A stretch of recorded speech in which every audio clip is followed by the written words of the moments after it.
Yes, sir. Nice. Hi, folks. Welcome to another Hangout with another fantastic creator that we have to celebrate 10 years of Ethereum. That's what Chinmay and myself are doing for the next couple of months. We are gathering the finest minds across the cryptoverse to talk about building on this network that we absolutely love. So we're trying something a little bit new today. We're going to go simultaneously live on X Spaces while we record a video. So those of you who are joining us live right now, you can maybe participate, drop us some questions, and we'll have a video recording up for you in a little bit of time. But without any further ado, let me introduce our guest for today. We have 0xGramajo, one of our friends from Farcaster, who is a cracked creator, developer, turn creator, but I will let them introduce themselves for you right now. Gramajo, the floor is yours. Welcome aboard. And could you tell us a little bit about yourself, please? Yeah, hopefully you guys can hear me. Absolutely. Loud and clear. Awesome. Yeah, so name's Gramajo. I got into crypto back in 2012, on the last couple years of university. Been in crypto since, mostly around the Bitcoin ecosystem early on, and then progressively got more into Ethereum and believed in that idea. So I kind of joined the Ethereum cabal starting in 2021. That's kind of when I really started believing into, like putting the internet essentially on the blockchain. And I've been in the space since, in the Ethereum space since then, and then kind of dabbled into Solana, Stacks ecosystem, which is like a BTC L2. I've been making content now since late 2021 as well, early 2022. I interview mostly developers and just on-chain builders, as well as artists, which I consider them as builders as well. Been doing that now for a little over 2.5 years. So I have about, let's see, 100 plus issues of a newsletter, 25 plus episodes of a podcast, and then I do weekly spaces with a couple other creatives as well, where we talk about the on-chain creator economy. Yeah.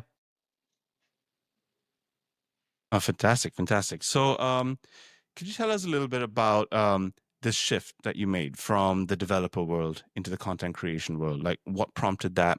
What did you see that felt my voice can be a great addition to the way these discussions are happening?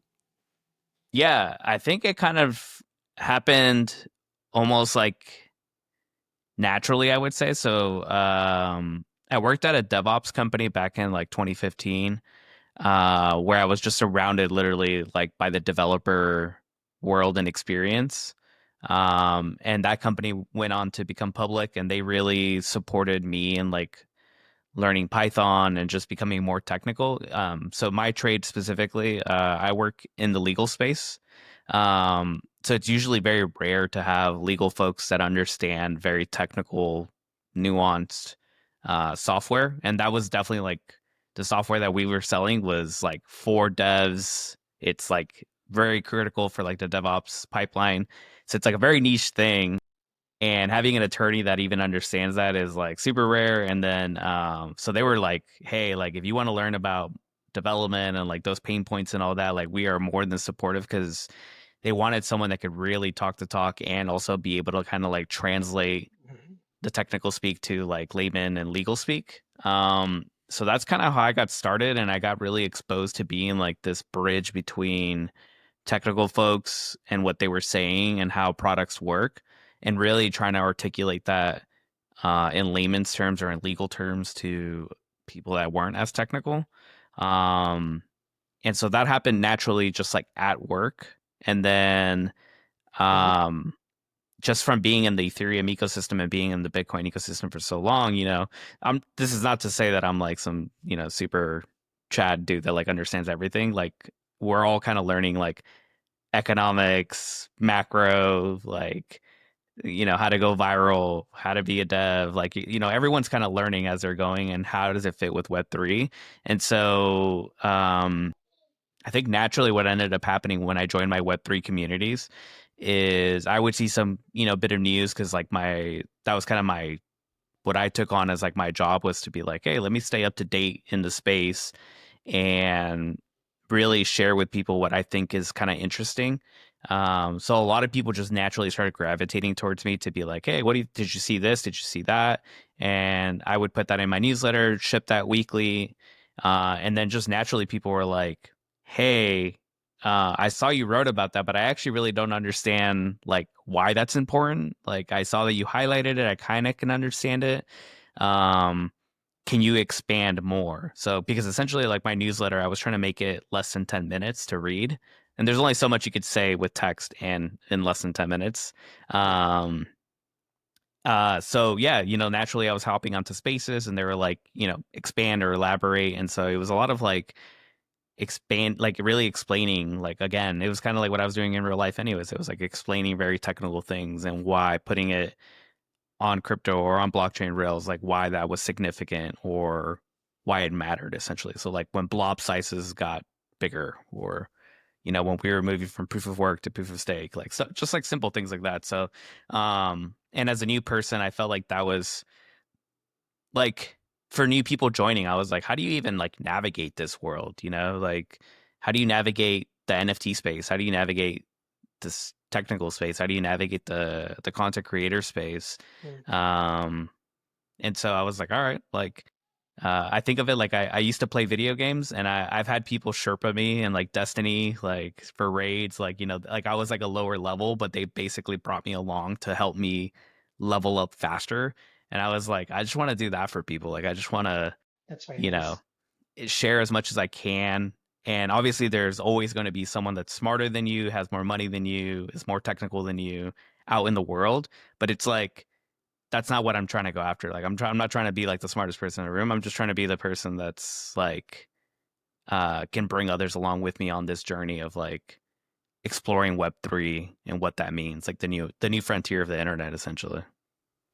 Wow. Okay. So like it's that's a very nice goal, like taking everyone together. There's a saying that, hey, you go alone, you get faster, but if you go with the team, you get further, right? So it's the same mindset. We want to get this on-chain ecosystem to get further. From your early days, I want to hear like what was your early reactions to crypto and Ethereum and everything was, and who were those folks, if you remember those names and Twitter profiles. We would love to know about like who were the folks that gave you the hand in the early days and say, no, this is the answer. If this person wasn't there, I would not be in this space. So if you have some of the people that you want to give a shout out to, I want to listen to those names and follow them. Yeah. So, let's see. I think early on, like crypto resonated with me for the most part because, in the US, like, so I guess they like set the scene mostly. It's like we had like the 99 versus the 1%. That was like a big thing that was happening. Like people were angry at the 2008 financial crisis. And I was just like about to graduate college and I was gonna like go into the workforce and there's like the job market was just crap. Mm. So I think what resonated with me about crypto was kind of like it's a whole new financial institution. So like that's what resonated with me. You're more in control, like the whole like you're your own bank. That was pretty big. Um, You live in the United States, if I remember correctly. Like, yeah, that's why correct. why you own your own money is important to you. I know I'm going in different branches, but like I want to answer that, like hear that, and then a couple of people you want to listen to. Yeah, so I mean, I think it's like the fact that you own your own money is so I come from Guatemala, which is like a, whatever like term we want to choose, third world developing country. Take your pick of like the litter of like Developing. choice of words, but that's Guatemala. That's where I'm from. What what I realized was like there's a lot of biases in our financial system. So like my parents had like their own small businesses and just based on like the status that we had here in the US, like loans weren't available to them. Like they just weren't. So if my Mm. dad had an idea to expand a business, like we couldn't do it essentially. We had to do it via other means and um when Marvin was asking this earlier about like, with that lens, like how do you view crypto? Like I have some ideas like in my head where I'm like, they don't fit the Western like view of finances. They fit like the DeFi view. And I think that's what got me over the hump with Bitcoin to Ethereum. Because for the longest time, I'll be quite honest, like I was so deep in the BTC ecosystem that like I had zero like willingness to explore Ethereum. Like I was just like, I don't get it. Like I don't understand, like I was so just like hammered on the idea that like BTC was going to be the solution to everything. And like, why would you want the internet on crypto? And it took a while for me to like get over that hump. And I think DeFi was like the catalyst for that. It's like, Mm. like, hey, maybe Bank of America, Wells Fargo doesn't believe in me, but maybe some other random person I actually don't even know, like some person that I've met online, They who can I vouch can, for me and give me money. yeah, can vouch for me, and I Wow. can upload ledgers of like how much the business is making. Maybe they believe in me, and they're the ones like through community. I'm able to get some of the funds to then expand my business to. And that's what really got me. I was like, wow, okay. Like when you're really in control of your money, it's like, you're responsible for those decisions. You're responsible for that due diligence, and all that. And I've also like seen, just like, um, like my mom, she's a house cleaner and she gets paid in like cash sometimes. And you Mm. go try and deposit money at the bank and they're like you get treated like a criminal when you're trying to deposit money or you're trying to withdraw a ton of money. And it's like, dude, like It's normal. if you're trying to buy land in like a third world country, like cash is king. Like, they're not gonna be like, hey, send a wire. Like, I mean, you could, like, I'm not saying you can't, but like some of the small villages that like my family comes from, like, they're not doing wires. They don't even have banks. Like, I know exactly what you mean. I've had some cousins like in India where they would like when they were rich and they were coming from foreign world. So like they were staying in United States and they're coming to India and they were about to buy the land or something. And I've seen them like coming in a very secure suitcases and like holding it closer to their chest kind of thing. And I've seen it. I know exactly what you mean. Appreciate it, man. Thanks for sharing the route around that.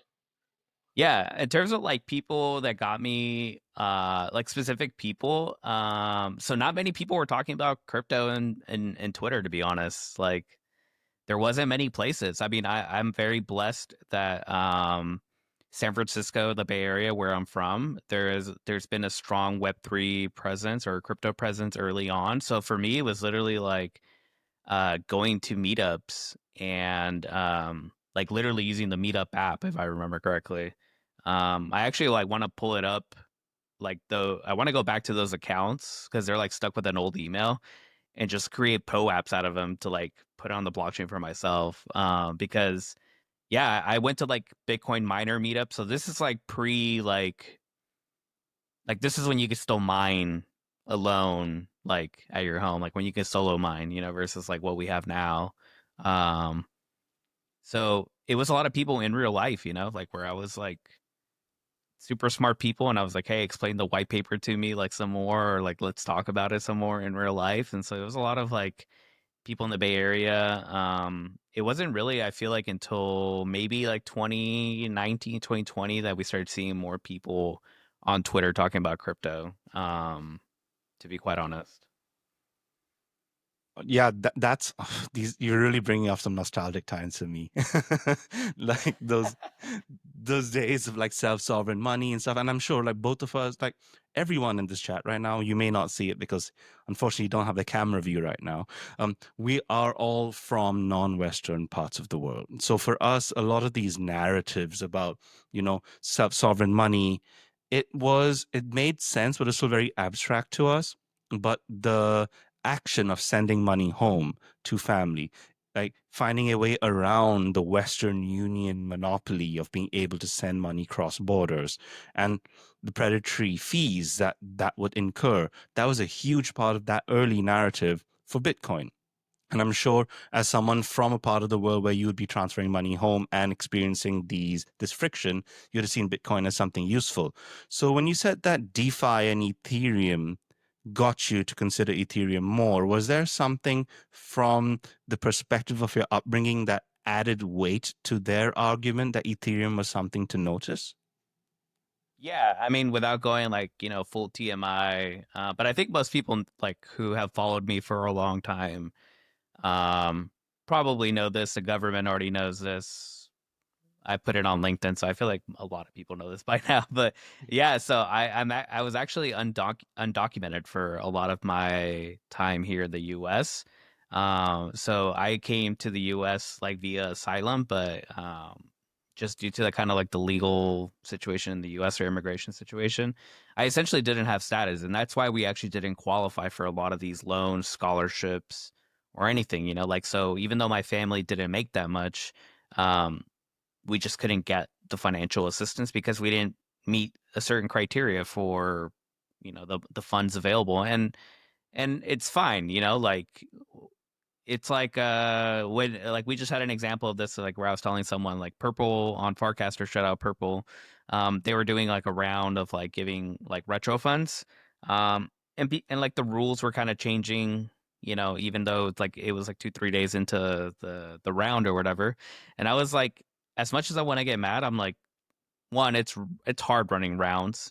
It's hard giving out money, and like, like how do you like measure or weight impact, online in a decentralized way? So even though I was like a little annoyed that like the rules were changing or like the ground was shifting underneath me, like at the end of the day, it's their money. They're able to do whatever it is that they want to do, Obviously, like we want to like build towards a place where the rules and everything is more transparent. But people will find ways to game things. So, it is what it is. So I think for me, what it was, um, like, even though I didn't qualify for these scholarships because of like my certain status, like I still thought like I had enough like in real life evidence to prove that I was worthy of these like scholarships or some kind of funding Yeah. or help.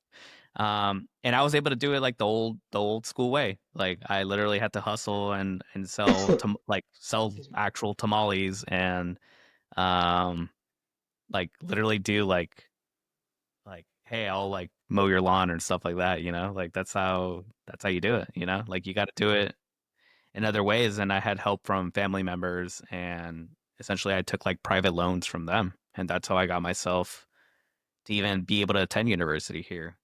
So it's like, how about that? But like on the internet with 3 rails, and everyone's protected and it's all visible, like, so that's what got me down that world.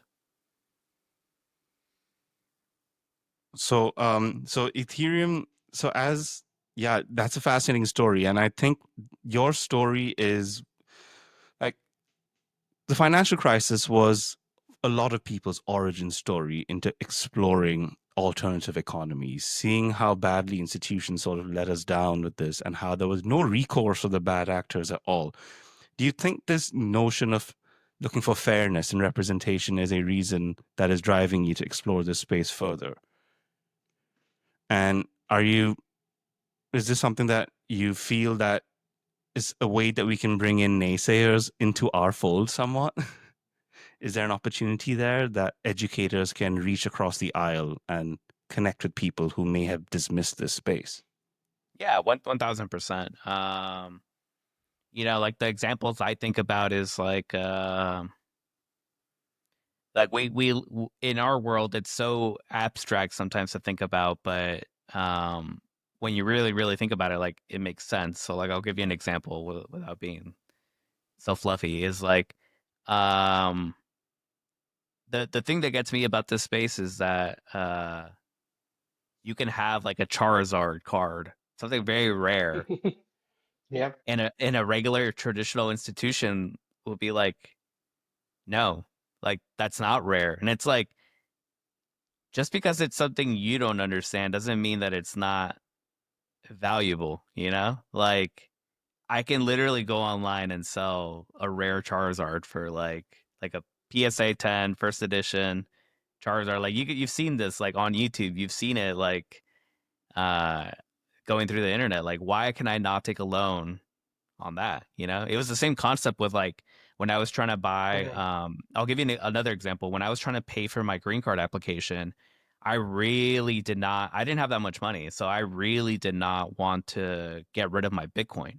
What I wanted to do was put up my Bitcoin as collateral to get a loan to pay off um, for the application because I needed the money then, and then kind of pay back my loan over time. Essentially, I just needed a loan, you know, and no bank was going to give me a loan to pay off for me 100%. to get my green card. Like, what is that? What is the actual economic benefit for them at that point? You know, other than like if you really think about it abstractly, like I have a salary, like my salary was going up, like how like it benefits the economy to have another person that's like contributing and not like taken out by this, you know? So, but I ended up having to sell my Bitcoin because like DeFi wasn't a thing back That's in like 2015. Like, I mean, it was, but like it's not like what it is now, you know? Like you have to trust someone. It's not the whole permissionless thing. Smart contracts on Bitcoin are a little, you know, they're still not that great to be quite honest. And that's where I was like, man,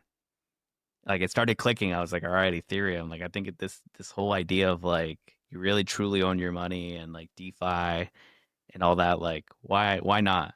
Like, and we saw some of it in 2021 where people were putting up loans on like rare punks, rare bored apes, and it's like people are like, why? Like that doesn't make sense to me. And it's like, why not? Yeah. I totally see it. By the way, just a news statement, like what's happened a couple of days ago. JP Morgan announced that people can lend, and pretty much anyone who banks with them with proper guiding will be able to lend against their Bitcoin and crypto ETF holding. So that's a recent news that came out just in the last couple of days. So the what you mentioned, what you wanted in 2015, 10 years later is here. Unfortunately, it didn't help you, but I'm pretty sure this is going to help many more, and hopefully many more Gramajos in the future. Yeah, 1000%, you know, like and we're seeing some of this stuff too, like people like they're artists, you know, like revenue sharing, so like rev tokens, um, you know, like put aside legal concerns and all that. Obviously, like do your diligence for your country. Like I'm not trying to tell you to break your your laws, but like, you know, we're starting to see some of this like online experimentation again, you know, like we're seeing like you know, if you own physical art, like send it to a trusted source, like and they'll, you know, blockchain tokenize it and then take out a loan on that, you know, like why not? You know, if you believed in someone early on and you have physical goods from them, like Murakami, why not? Like, Super solid. Yeah, that's yep, that's an interesting set of points. And you do talk about a lot of this sort of stuff, these ideas on Farcaster, because you're very active on there, and you're one of the few people on this platform who've really embraced every single facet of what this on-chain building in public vibe is about. So could you tell us a little bit about the parts of Farcaster that have helped you as a content creator differentiate, connect, distribute, and just be the Gramajo you are today? Like, what does your Farcaster stack look like? yeah, I think for me, like what's helped me out is I'm not afraid to try things at least once. I definitely don't say I don't like something without trying it. That's just not who I am. I think my mom maybe beat that one into me. Like you gotta at least try food before you say you don't like something, you know? Like you can't be like, I don't like Please be sardines and you've fair, never kid. tried sardines, you know? Like that just doesn't work in my house. So Yeah. a little bit of that trauma I think has carried over. So I would say I try everything on the blockchain at least once. And then kind of really try to understand what it's trying to solve. So I think for me, like um what kind of drove me in that direction of embracing Farcaster, and it's something that I've like always thought we should have had, which is like decentralized social. Um, it's really like on X, and I know we're using the platform here right now, but it's like I found it so weird that like X didn't support long form writing. And so, I go to Substack and I was like, all right, I'm going to write my weekly newsletter here. Actually, to take it even a step further back, I was writing a newsletter on a thing called Review, if I remember correctly, which then got acquired by X, and then they shut it down. So they're actually the ones that like started this whole thing for me. So Uh, when they shut it down, I was like, well, I need to keep writing. X doesn't have long form writing really. So I went to Substack because like that was like another competitor. So I started writing there, and then I started posting on X like, hey, and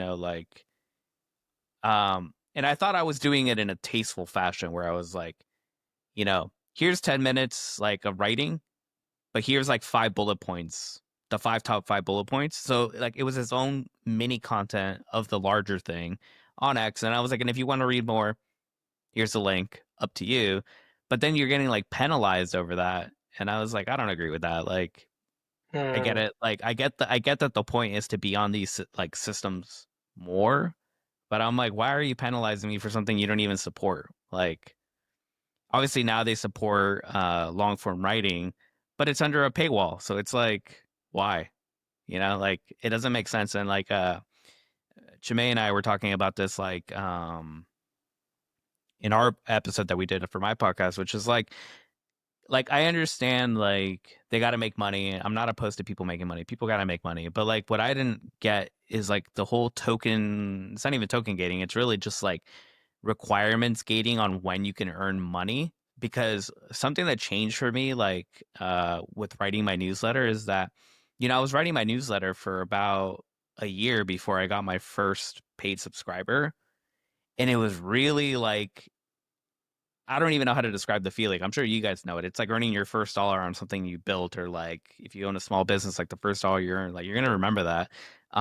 I didn't even I think I had like 100 email subscribers to my newsletter, and one person was like, "I want to pay you." Like, and I remember being like, Good. kind of like, "Okay, good. Why?" Like I was kind of confused too. Like, are you sure? And they were like, "Yeah, man, I want to do it." And I was like, wow, I don't even have that many like subscribers, and there's one person out here that wants to subscribe. Um, and I was like, all right, like they said they're down. I'm not bribing them, or I'm not like forcing them to do it. They want to give me money, like sure, like that really helps and it motivates me, because like now I have like a premium subscriber. Um, and I just think it's so weird to be like, you need 50,000 followers and 22 million impressions and all like, why do you like, you know, the whole point of the internet is like if you have 1,000 true fans or whatever, you know, but if your conversion is higher, so if my audience is only 5,000 people, but my 1 in 5 people like me that much, why do I need 100,000 followers to, Yep. like my conversion is just higher. There's certain industries where your conversion or your click through rate is just higher. It's that simple. Like not everyone is created equal, so like in finance, like when you do YouTube algorithm, like if your audience is like high net individual worth people, or it's a segment of people that they want more of, which is like let's say financial people, um that's more valuable than maybe blue collar jobs. I don't know, like they set the parameters in the market. So like why am I getting treated the same for like an OnlyFans person if their conversion is 1 in 100 people or 1 in 1 million people actually convert? But for me, my conversion is 20%. Like, why do I need the same metrics as them? Like maybe with 5,000 followers and only like 100, that's sustainable enough for me. Like I don't need more. I don't know. So it just seems kind of weird to me. Like, so that's kind of what pushed me into Farcaster. Um, the builder ethos there is really good. I've always been big fans of like build in public. So I think like Andrew Wilkinson and who else? I like the Typefully guys. So Fabrizio Rinaldi and Francesco. Those guys are really cool. I've been following them for a long time. Levels. I think that guy gets on everyone's nerves, but that guy's hilarious. So I follow all these people that's like they build in public, and I'm like, let me just do that, but like in Web3, and with content and on Farcaster, like that, like I was like, I feel like that's already niching down a couple levels. So yeah, That's kind of how I ended up there. You use a very important word, niching down. And do you think that the crypto space has reached a stage that we can specifically niche down to the subsectors, or does it still pay to be a generalist right now? I think it depends on like your goals. I think if your goal is to onboard the masses, like the base ecosystem of the world, um, if you have VC funding too, they might push you to be more generalist to get a larger pool. Um, I think if like you're trying to find I'm more of like niching down. I think it's the better thing, is the better move, and it also seems like the thing that finds product market fit faster. Um, so I'll give you a couple examples. So like Tippin and Noise, those are like two accounts or mini apps in Farcaster. All they do is microtransactions. Like you like a post, it sends 10 cents over to that person, like they're not trying to boil the ocean, like where they're trying to be a client and be like all these other things. They're just doing one thing and they're going to do it really well, to be determined whether like that's enough. I think it might be. Another example I think of is I'm a big Pokemon card collector, so bear with me, guys. But Courtyard, I think of like eBay is the tool or the marketplace where everyone usually buys graded Pokemon cards. But eBay sells everything. You can buy a boat on eBay. You can buy shoes. You can buy batteries. I don't even know. You can buy a bunch of crazy stuff on eBay. So because they're so generalist, buying Pokemon cards, like that experience there is actually kind of crappy, because when you say PSA 10, like there's not even a filter for PSA 10. You're literally just using like fuzzy searches within their big database of things. And what people are clever, people will be like PSA 10 Blastoise first edition, blah, blah, blah. And then when you actually click on the image, it's like a PSA 8. And you're like, that's not what I asked for. But they know that if they put 10 in the title, they're going to get more clicks. So they put 10, even though it's a freaking 8. Because not everybody's looking for an 8, I don't know. So the cool thing about Courtyard is they're like, all right, let's just focus on graded cards. That's our market. Like make the eBay experience. Like, what if eBay was fully dedicated to just buying graded cards? Is that And that's their whole product. Courtyard.io? Yeah, Courtyard.io. Yeah. Okay. It's not so Super active dope on product. Farcaster, but is it still active? Yeah, they're still active. Yeah, they're very active. I've Super cool. I have to interviewed check those it guys out. too. Super cool company, and they're doing like RWA, so real world assets, blockchain, the whole nine. It's like a really cool product and company. But like again, they niche down. I mean, it's a big niche. Don't get me wrong. Pokemon's like a 3 billion market. Like Yes. it's not a small market, just FYI. So I think niching down makes sense. So we're seeing this down a little. We're seeing this a little bit with Farcaster too, where they're like they're really leaning in into like what makes them different than X and other platforms, which is they're not gating who can earn money on their platform. Obviously, they have their leaderboard, but there's so many ways to earn money on Farcaster. Like literally, there was someone that joined and they had like 20 followers, and they made like $5 off of like Tippin and Noise and like a bunch of other stuff, and no one gated that. It was wallets, and it was money straight to their wallet. So I think that's really cool, and they have a wallet, and so like the mini apps and the transactions. So like I think they're quote unquote niching down, but social media is a big market, so I think if they get only crypto Twitter, then I mean, crypto Twitter might It's be a huge. massive market. Yeah, it might be huge for all we know in the future. It might be bigger than regular Twitter, like, or Yeah, maybe like, especially more money, right? Especially yeah, crypto Twitter is way smaller than other Twitter space in general, but crypto Twitter is the one that is like willing to pay for services. Like I remember paying for like a bunch of services in the crypto Twitter space, and I definitely it's surprising that in Farcaster there are like 10,000, 12,000 people who are willing to pay $120 a year, and I don't have Twitter Pro, I have Farcaster Pro. And I bought Farcaster Pro hesitantly, but I'm willing to pay for Farcaster Pro more than Twitter Pro at this point in time. So it's interesting how niching down can really like give an incentive for your users to really pay for something. Yeah. Yeah. So hopefully that answered your niching down question. But Oh, completely. I Yeah. would say niching down for me is kind of like the magic sauce, in my opinion. Nice. And I'm sure it also opens so many doors for you to get a little bit more technical, right? You can really get into the weeds of why this is important. Because I'm a marketer, and like my whole job is effectively trying to communicate the why to someone, because we need every daily active user we can get, and we need people to see crypto for its fundamental usefulness in a lot of those things. So as a content creator, have you seen how has our ability to communicate this usefulness changed, and where do you see it going? Yeah, I think that's a really good question, because I think we're reaching a stage now where if you're in Web3, you're kind of already seeing some of the early stages of like being an on-chain creator and the benefits of it.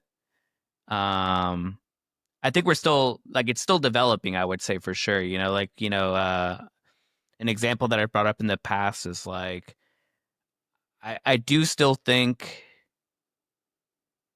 that there's like a delta.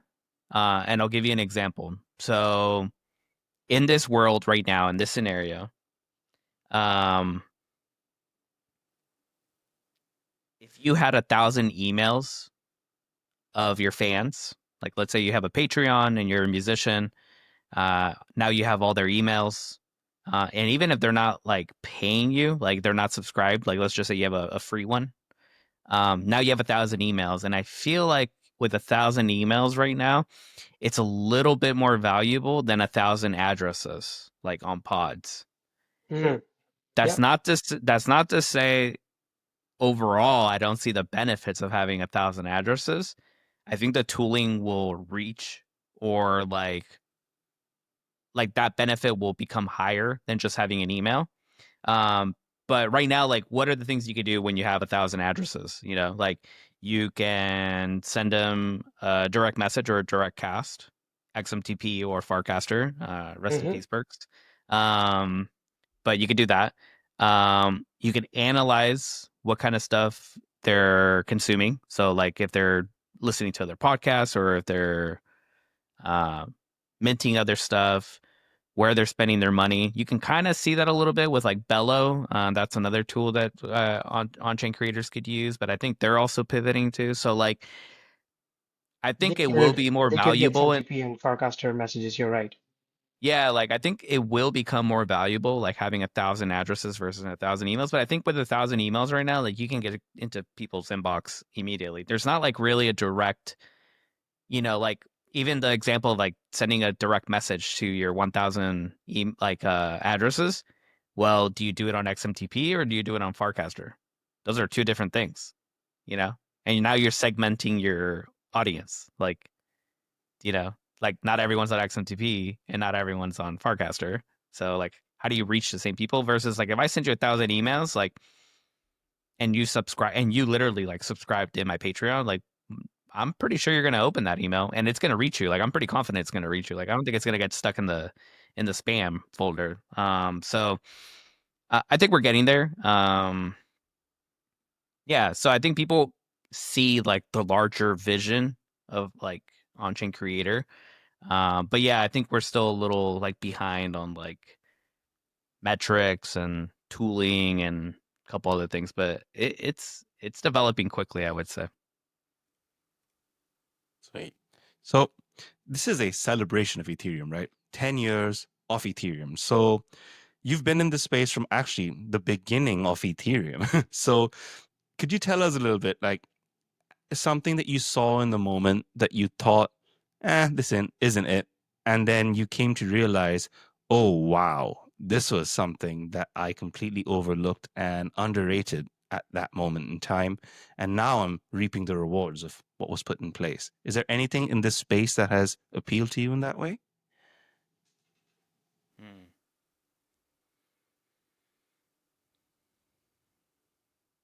Um,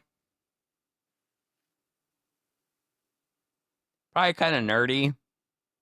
But Please be as nerdy as you like. This is an open like invitation to do downtime, that. you know, like we've had a couple instances in the last week or like the last couple months where Twitter's been down and Farcaster's been up, and that's been kind of nice. Decentralized front ends, I think, are like super slept on. Like we're seeing early inklings of that, you know, like for better or worse, you know, like I'll give you maybe a spicy one, but like for better or worse, I think banning accounts because you don't agree with their political view. That was happening, I know, a little bit with X, and that's why Elon's now Papa Elon and he's in charge. But you know, obviously to a certain extent, like I think people should be able to voice opinions even if they're not the ones that you agree with. Mhm. So I think it led to like, you know, True Social and a couple other social media spinoffs. Like I think that I appreciate, like it sounds silly, but like the decentralization of things is really that really like resonates with me still very strongly. Like if you have like you know, like Cloudflare. If Cloudflare goes down, like we've seen it, like the whole freaking internet comes to like a stop, man. And it's like I don't even know what I'm like terminally online. Like I don't even know what to do with myself sometimes. Oh, Oh, I was just laughing. Sorry. okay. Yeah, so Cloudflare going down. We've seen a couple like hacks as well. Um,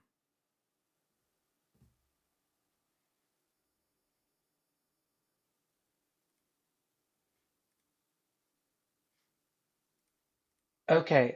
Can you guys hear me?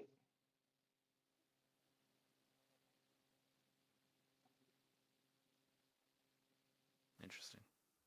Can you guys hear me? Hello? Hello? I can't hear you, Jimmy. Yeah. Oh wait, that's because I Hi. probably. I think the space might have ended. The space, the, the space crashed? What happened? Yeah, that Yeah, was the weird. space crashed. So that was the audio that I lost. Right. Oh, shit. Okay. That is weird.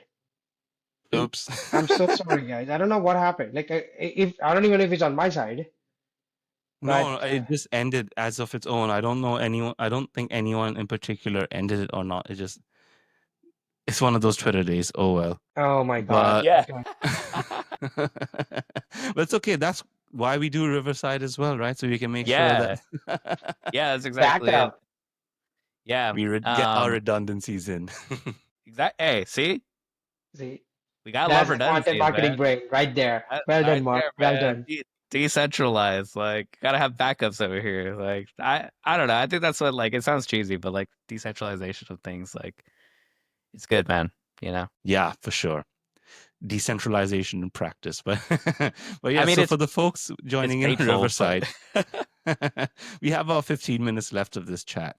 And this is a celebration of Ethereum, and we're celebrating the creators who are bringing Ethereum to the people. So, Gramajo, could you tell us a little bit about what you are going to be doing in this Ethereum world, firstly over the summer and for the rest of the year?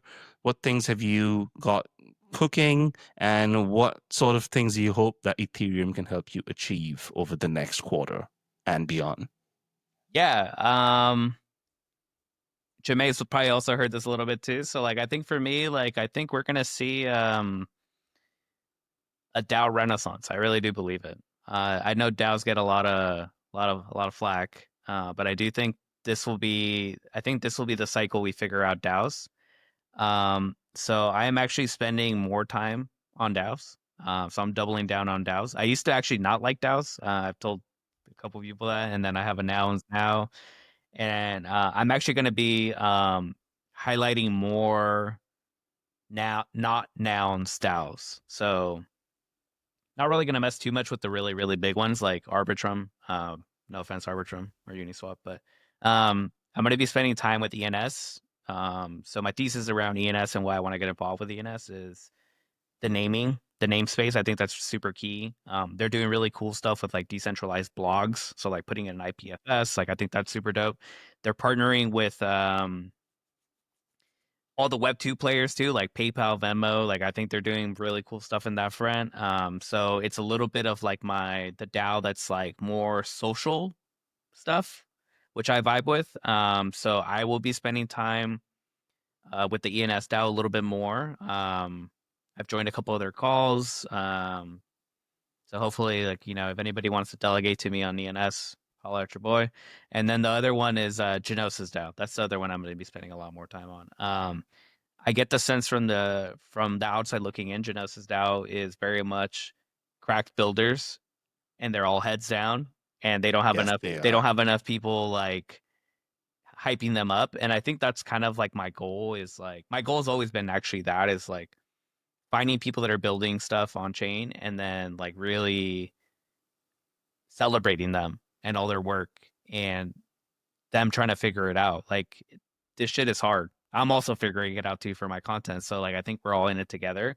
And I think sometimes you need to take victory laps. Like no one's gonna do it for you. Like I currently like work in a technical business facing role. And I think Shimei heard me, like it took a hot minute to get our conversation going because I had a busy 3 months trying to launch a bunch of SKUs for my company. And it's so funny, like as soon as we finished the work, everybody's like, oh, like great work, great work. And then 5 minutes later, they're like, so here's another list of things that we got to work on. And it's like, I was like, dude, Going on a vacation, come on, dude. can we just not take shots of tequila for like 5 minutes and then like chill for like the rest of the afternoon before we start talking about like the bugs? And I mean, like P0 bugs, okay, I get it. Like we have hypercare, but I was like, come on, man, at least like give us like some time to like celebrate it. And I noticed you just got to celebrate because people don't understand, like from a technical perspective, they don't understand some of the work that goes behind the scenes. How intense it can And be. yeah, how intense it could be. And if they're like, because they don't understand it, they're like, pat on the back, let's go, let's keep doing this other thing. Like, and it's fine. Like that's, they're trying to move the company forward or whatever because they're high enough executives. But long-winded way of saying, like, I think Genosis needs more cheerleaders, and I'm willing to be one of those people. So those are the two things I will be spending on this summer is getting more involved with them, highlighting more of their stuff, like either via podcast or newsletter. And then I'm kind of chain agnostic. I know it's like celebrating 10 years of Ethereum, but I'm also going Dude, to be that's okay. spending, yeah, I'll be spending time with other chains and also celebrating their builders because I think there's also a gap there too where Ethereum builders don't realize, and it's fine, like they're busy building. They don't realize that there's people building cool stuff in other chains. So WorldCoin is one that I think is kind of interesting. I know people are like have thoughts or opinions on it, but they're focusing on like less on the Western stuff, like the U.S. Like they actually deployed abroad first before the U.S., which is like the inverse of most tooling. But I think there's some benefits to what they're building and that approach. So yeah. That's super cool. I have one follow-up regarding the DAOs. You said you can, of course, like highlight them during through your content, and of course, be in their discords. And if somebody comes up with questions, answer that. Make sure that onboarding is sweet and everything. So tasks are good. Uh, as a pure utilitarian person, I always worry about like what's the incentive to get people like you to do that in that context. And some people can afford it, some people cannot. But like the time wise, why should people consider what you're doing? Is it to boost profile? Is there some financial motives? Is it just lessons and learnings or internal information that you can get early so you can place financial bets? Like I'm just like trying to think all those information. It's like, hey, what are the incentives that you align yourself with, and what other people think like? From the list I gave, plus more, whatever you think like sharing. Yeah, no, I mean, I think it's a good call out, so I've definitely done a lot of this like as like on the side. Like I don't earn much income or any really from my content. So um I think with the Genosis DAO and the ENS DAO, it's like a combination of things. I think like right now for me, it's like building up the relationships with people. Like I value Hmm. that a little bit more. Um until I figure out what I really want to do in terms of like I've been giving this a lot more thought about like what actual role do I want in Web3? And I know we've talked about it a little bit too, where like maybe I get a job in a Web3 company. I've thought Yeah, about that. So like if I build those like relationships and bridges, then I can kind of cash in on that at some point, if needed. Not cash in the literal sense of like money, just cash in on like, hey, like I saw favors, you know calling in someone favors. there. Yeah, can you just connect me there like that? You know, like not give me Absolutely. $10,000.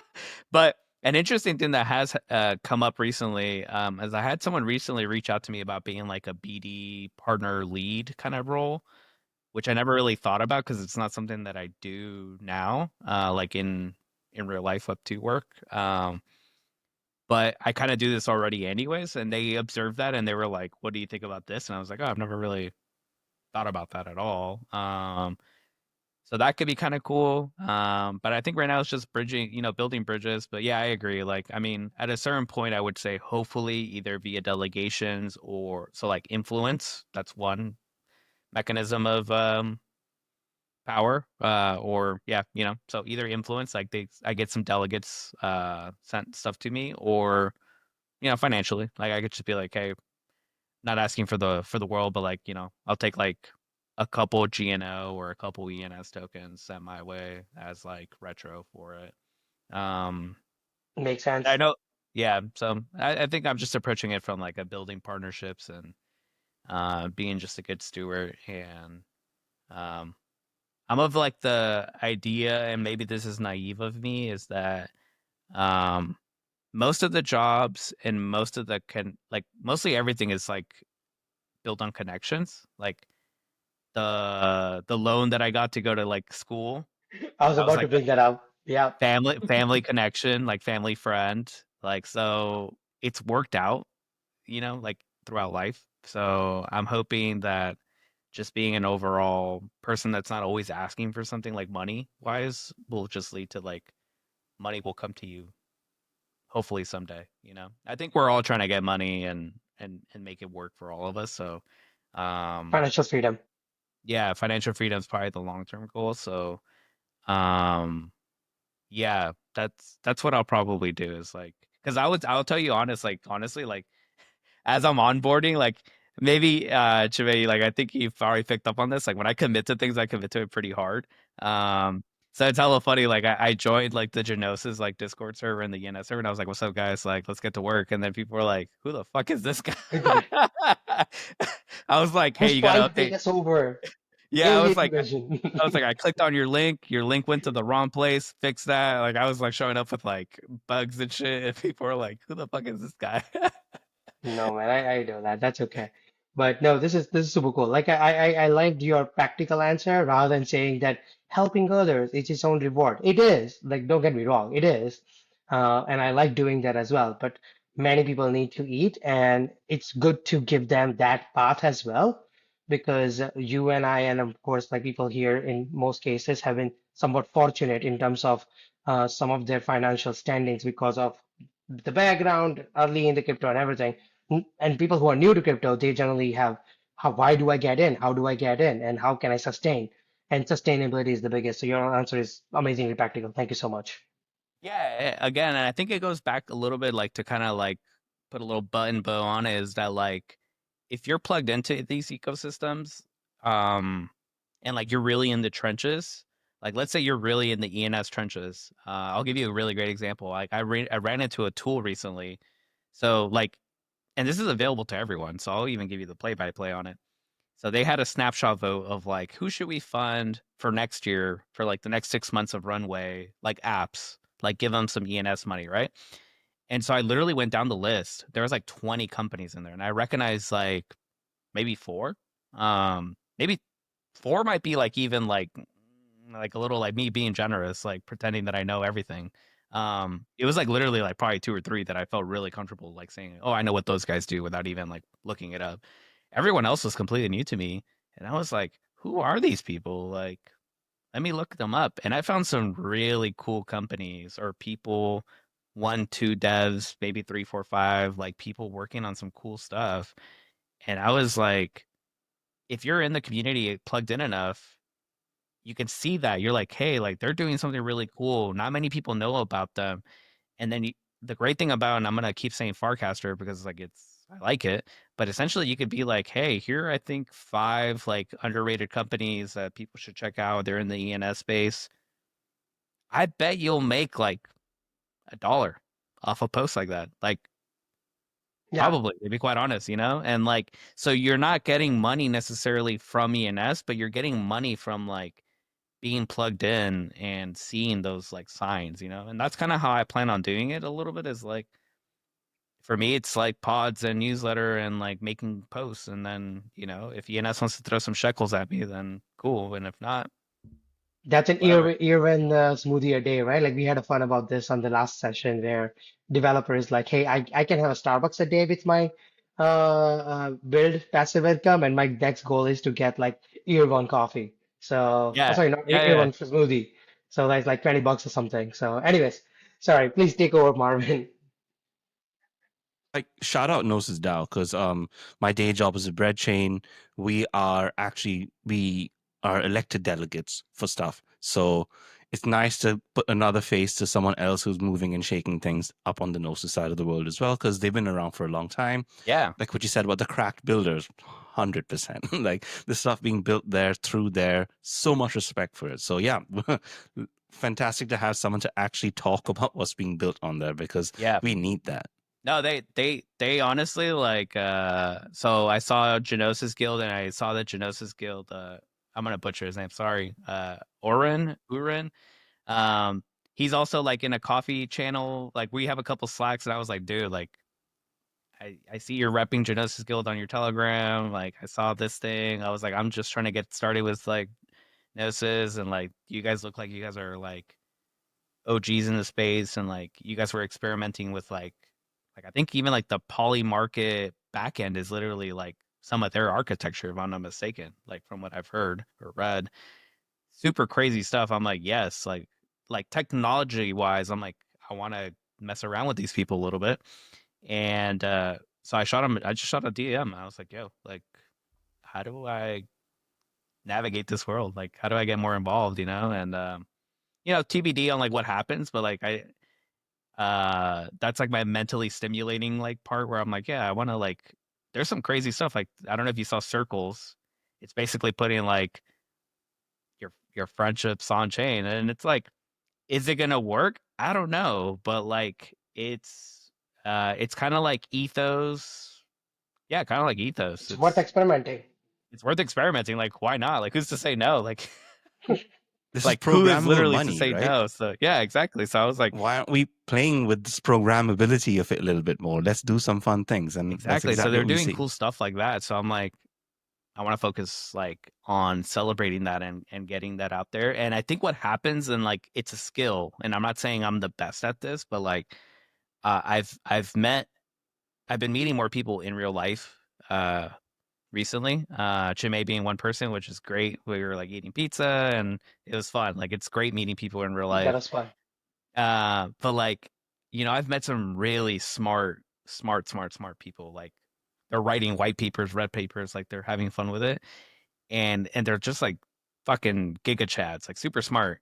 And when it comes to explaining their idea, like in very layman's terms, some of them struggle, man, like really bad.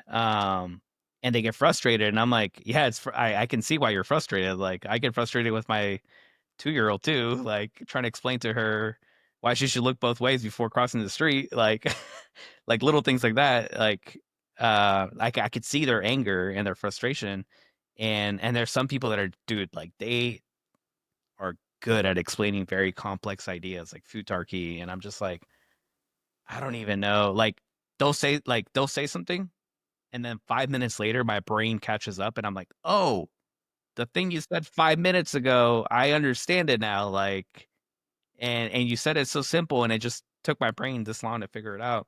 So, if I can help with that a little bit, like why circles make sense to have it out in the world and experiment with it, and why we should be onboarding people there just for this social experiment. Um, I'm gonna do it as much as I can. I'm gonna try and explain circles as much as I can, or anything like that.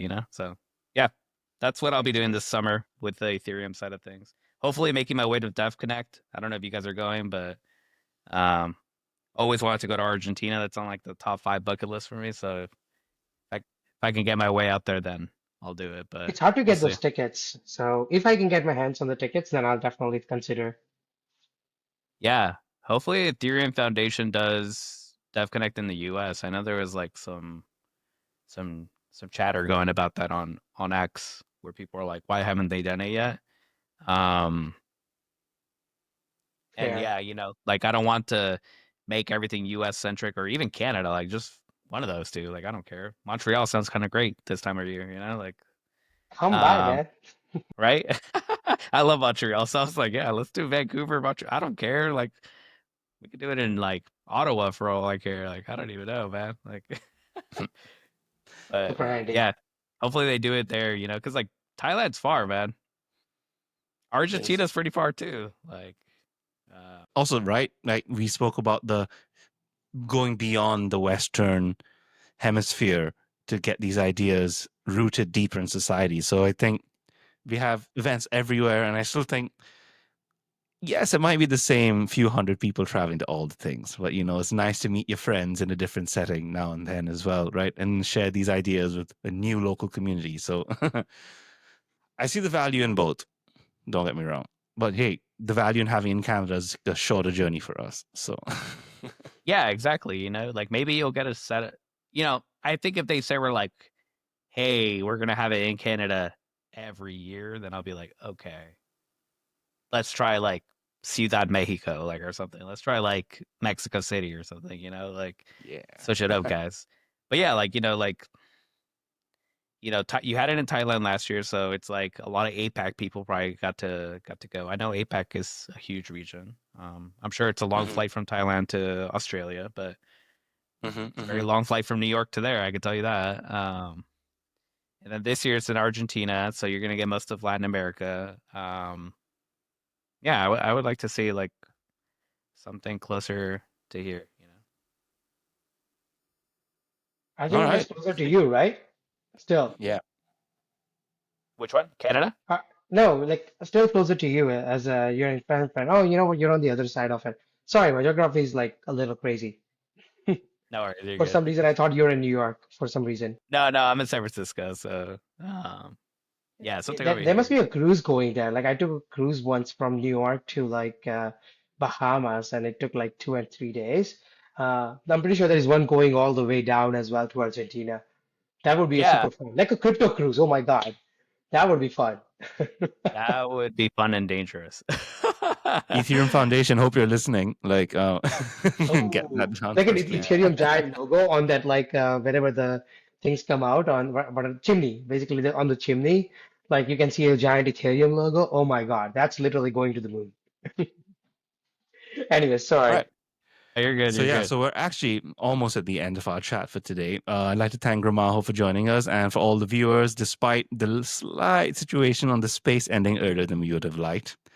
The folks who are revisiting this on Spotify, YouTube, Pods, and wherever this is going, thank you so much for staying through to the end. Before we close up, Gramajo, would you like to plug us your socials, please? Where do you like nurturing your community, and where can the folks listening get in touch with you? Yeah, so I'm pretty plugged in on the Farcaster side of things. So I'm gramajo.eth almost everywhere. And if it's not that, then it's 0xGramajo as a node to Ethereum addresses with 0x. You can also find me on Telegram. I'm on Telegram pretty often, but Area 51 is the channel on Farcaster that I spend a lot of time on, as well as Nouns. But yeah, I'm available. People can hit me up wherever they want. If they have any ideas of any cool developers or on-chain builders, and even artists, I interview on artists as well too. I've helped artists when Ordinals was very difficult to put art on, like 2.5 years ago or 2 years ago. I was helping artists get their art on fully on chain on Ordinal. So I talked to artists as well. So yeah, follow me there. Follow me on Pods. Um, on Pods, it's Behind the Screen with Gramajo. The newsletter is 0xGramajo. or Gramajo's newsletter. That like you search that. I have a very not common last name, so if you look up Gramajo and Web3, you'll probably land on my stuff. Fantastic, fantastic. So, folks, thank you so much for joining. A round of applause for Gramajo, please, as we end this chat for 10 years of Ethereum. Thank you so much for sharing knowledge, insight, stories. This is a great time. Thank you so much for joining us. And we will catch you on the next one. You take care. See you soon. Bye-bye. Returning.